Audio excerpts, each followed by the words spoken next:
इस दुनिया में करीब 300 धर्म हैं और हर इंसान किसी ना किसी धर्म को मानता है। मगर उनमें से कुछ ही लोग हैं गिने चुने जो सच में ईश्वर, गॉड, अल्लाह, रब इन सब का मतलब समझ पाते हैं। आप लोग जो मेरी बात सुन रहे हैं, आप लोगों के लिए भी धर्म सिर्फ वो होगा किसी ईश्वर की पूजा करना, नमाज पढ़ना, मंदिर, मस्जिद, चर्च जाना। मगर क्या कभी आपने सोचा है कि आप मंदिर, मस्जिद, चर्च जाकर ईश्वर से क्या मांगते हैं? या आपके आसपास जो लोग मौजूद हैं, क्या आपने कभी उनकी प्रार्थनाएं सुनी हैं?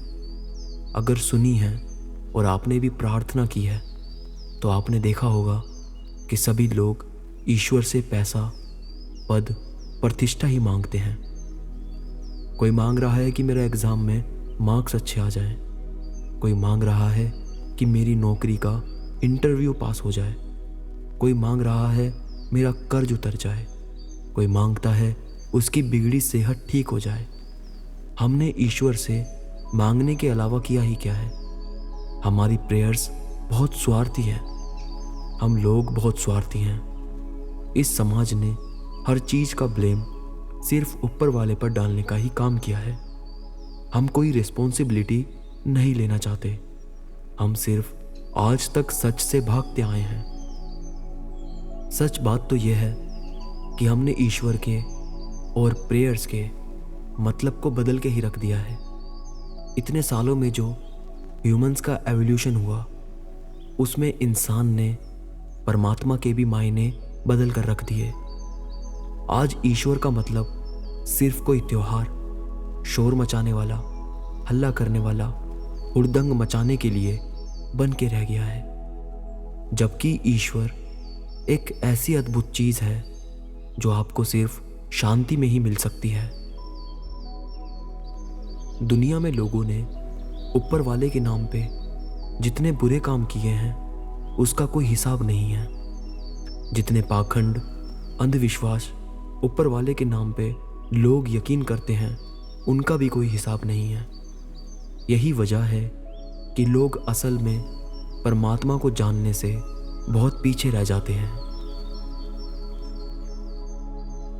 सोचने वाली बात यह है कि अगर दुनिया में सभी इंसान किसी न किसी धर्म को फॉलो करते हैं, सभी धार्मिक हैं, ईश्वर को मानने वाले हैं, तो ये क्राइम्स कौन करता है?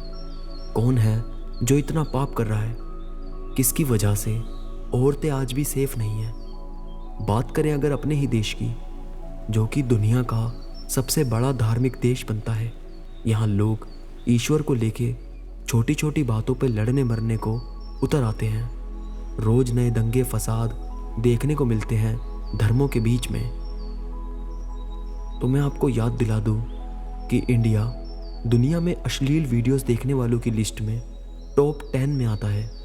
तो कौन है वो करोड़ों लोग जो ऐसी अश्लील वीडियोस देख रहे हैं? वो वही हैं जो मंदिर, मस्जिदों, गिरजाघर और गुरुद्वारों की लंबी कतारों में खड़े हैं।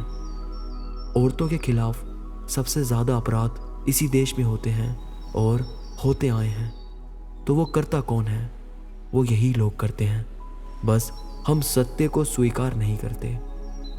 नाजी लोगों ने यहूदियों के साथ जो किया वो धर्म के नाम पर ही किया, क्योंकि जब आप किसी गलत काम में धर्म को डाल देते हैं फिर वो गलत नहीं रह जाता, फिर वो ईश्वर का काम बन जाता है।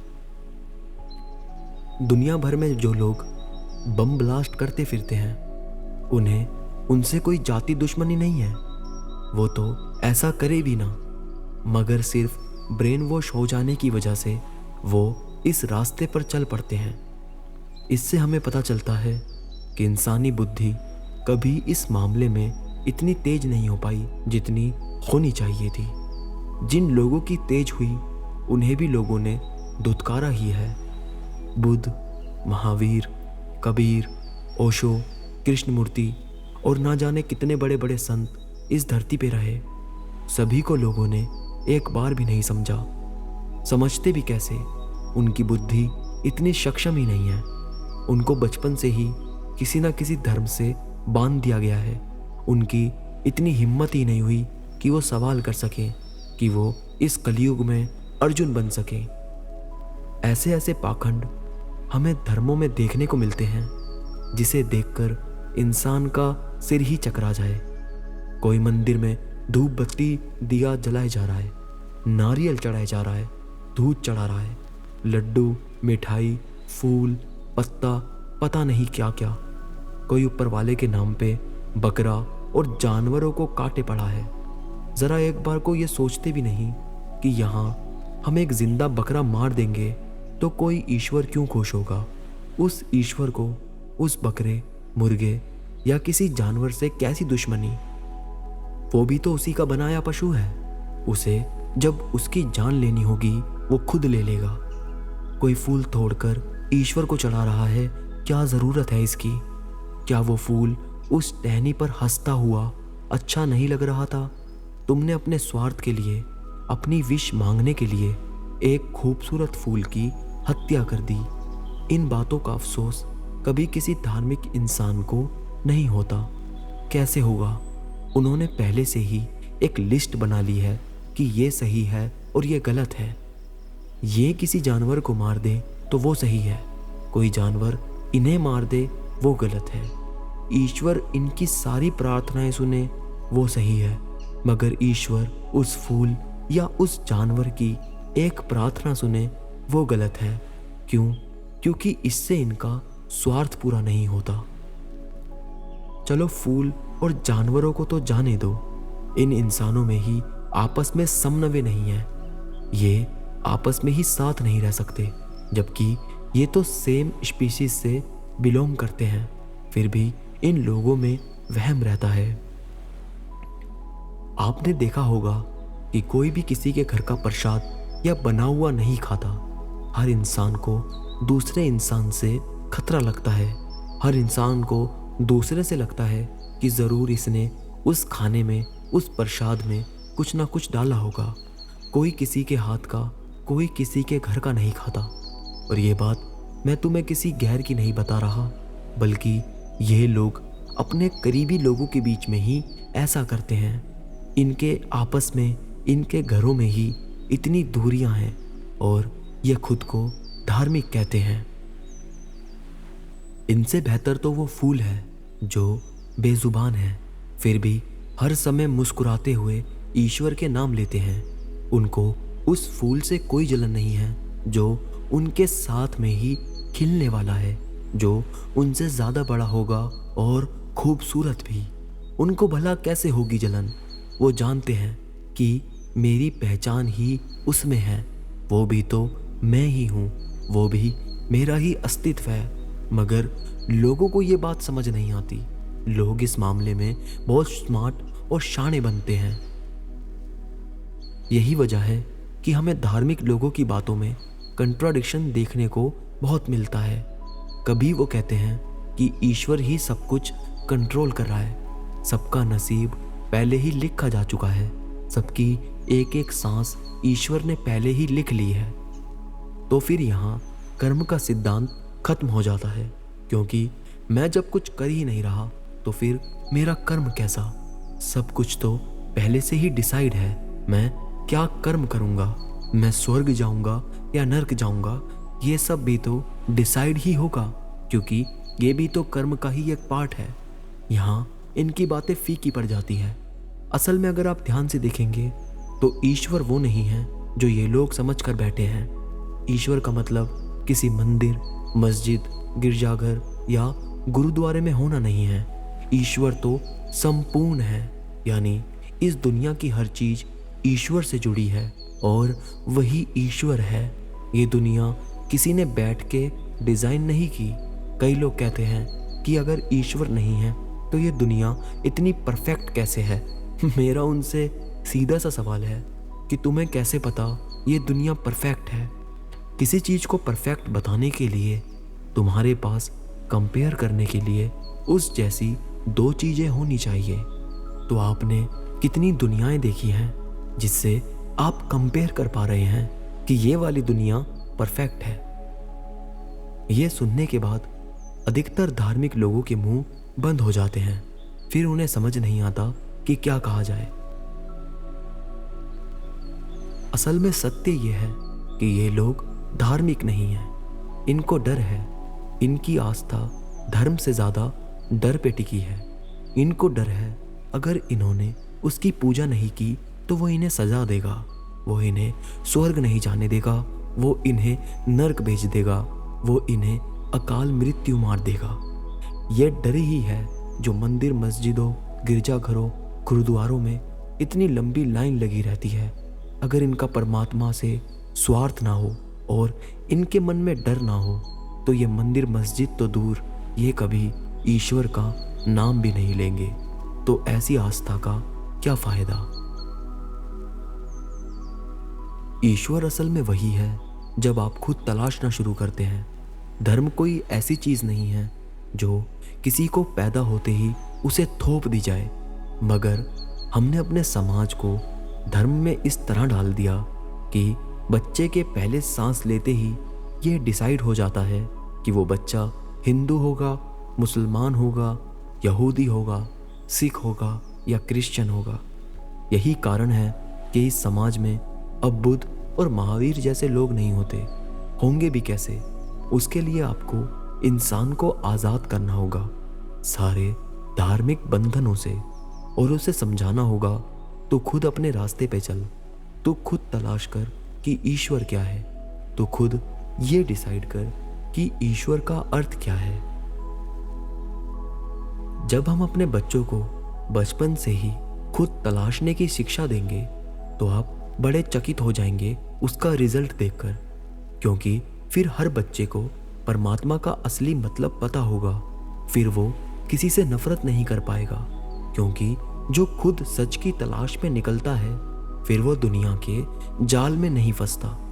फिर वो किसी से नफरत नहीं करता, क्योंकि जो भी इंसान अपनी खोज में निकलेगा वो बुद्ध हो जाएगा। वो भटकते भटकते सत्य को खोज लेगा। कार्ल मार्क्स ने कहा था कि रिलीजन इस दुनिया में नशे की तरह बना दिया गया है। लोगों का गरीबी, भुखमरी से ध्यान भटकाने के लिए राजनेता और दुनियादार धर्म का इस्तेमाल करते हैं। लोग दूर दूर तीर्थों पे जाते हैं ईश्वर को ढूंढने और उसे खुश करने, मगर एक बार खुद के अंदर झांक के नहीं देखते। क्यों अधिकतर लोग परमात्मा को पा नहीं पाते? उसकी वजह यही है, इनका लालच, इनका डर और जो बातें इनके दिमाग में बिठा दी गई है बचपन से। इनको इतना ज़्यादा ब्रेन वॉश किया गया कि अब ये उस रास्ते से इधर उधर भी नहीं होना चाहते, सिर्फ एक डर की वजह से कि कुछ अनर्थ हो जाएगा और इनका गॉड इनसे नाराज हो जाएगा। अगर इंसान थोड़ी सी भी बुद्धि लगाए और अकेले शांत बैठकर चिंतन करे, इन सब बातों को सोचे, तो उसे सच पता चलने में ज़्यादा देर नहीं लगेगी। मगर दुख यही है कि वो सोचना नहीं चाहता। उसे लगता है कि जब इतने सारे लोग और उसके आसपास वाले ये सब कर रहे हैं तो सही ही होगा। उसकी बुद्धि ये बात एक्सेप्ट नहीं कर पाती कि इतने करोड़ों लोग भी एक साथ बेवकूफ़ी कर सकते हैं, क्योंकि उसके लिए हिम्मत चाहिए। जब आप करोड़ों लोगों की भीड़ से निकलकर अकेले चिल्लाएंगे कि ये सब पाखंड है, तो सीधी सी बात है, आपको गालियां पड़ेगी। लोग आपको जूते से मारेंगे, क्योंकि उनकी भी बुद्धि वही कोल्लू के बैल वाली है। ये सब बातें बहुत लोगों के मन में आती है, मगर वो इतने सारे कोल्लू के बैल देखकर खुद को उस कोल्लू से खोलने की कोशिश नहीं करते, क्योंकि उन्हें लगता है आखिर यही जीवन है। लेकिन अगर आप जरा ध्यान देंगे तो आप पाएंगे कि ये सारी सृष्टि ही उस परमात्मा की है। तुम जो एक एक सांस ले रहे हो उसे जरा महसूस करके देखो, तुम्हें ईश्वर के होने का एहसास होगा, शून्य हो जाने का एहसास होगा। कभी शहर से निकलकर पहाड़ों में जाओ, वहां पेड़ों को, फूलों को, फलों को, पहाड़ों को, सूरज को देखोगे तो तुम्हें पता चलेगा कि ईश्वर को फूल, पत्ते, दूध, घी कुछ भी नहीं चाहिए। वो तो हर समय मुस्कुरा रहा है। तुम ये सब का लालच देकर उस परमात्मा को गुमराह करने की सोच रहे हो तो तुम गलती कर रहे हो। वो तुम्हारी नादानी पे भी हंसता होगा। तुम्हें अगर सच में ईश्वर को पाना है तो उसे फूल पत्ते मत दो, कहीं जाओ मत।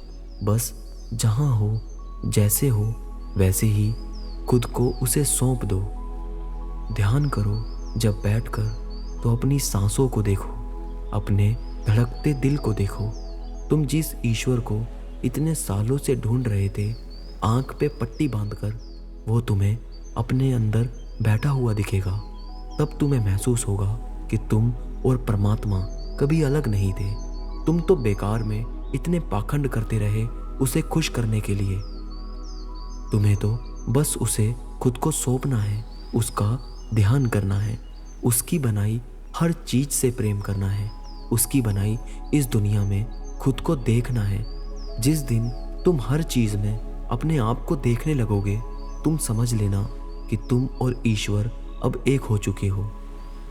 जिसे पहले तुम कोई चमत्कार समझकर ढूंढ रहे थे, अब वो चमत्कार हो चुका है। अब कोई शिकायत नहीं रहेगी। अब बस एक ही चीज होगी, प्रेम, खुशी और शांति। ये ईश्वर मिल जाने का संदेश है। फिर तुम्हें किसी मंदिर, मस्जिद, गिरजाघर जाकर प्रसाद, फूल चढ़ाने की जरूरत नहीं पड़ेगी। फिर तुम शून्य हो जाओगे और शून्यता ही जीवन है, वही ईश्वर है।